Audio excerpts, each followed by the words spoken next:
Hello guys! Welcome dito sa ating YouTube channel. Ngayon po is gagawa tayo ng tutorial paano mag-withdraw dito sa Derive Trading Platform. So, take note po, kung ano yung ginamit natin sa pag-deposit, yun din po yung magiging method natin sa withdrawal. So, let's go!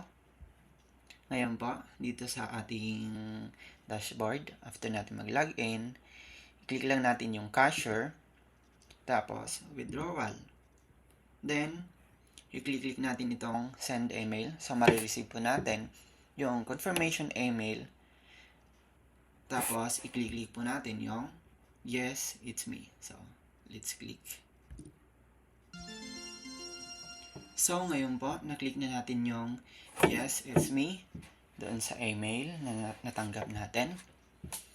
So, ngayon, meron po akong current balance na 1,200 na pwede kong i-withdraw. So, take note po, nag-deposit ako through Tether, USDT, TRC20. So, makakapag-withdraw naman ako sa Tether din mismo. So, mayroon po ditong withdrawal. Minimum is $15. Then, 1,000 yung maximum. So, dito po, sa Derive, pwede po tayong mag-process ng withdrawal 3 times a day, then 10 times per week. So, yun po yung condition pa nila. So, type po natin dito yung 1,000. So, click natin yung USDT para mag-proceed. Then, wala po silang processing fee. Advantage po siya para sa mga nagwi-withdraw. Wala processing fee. So, click ko yung TRC20.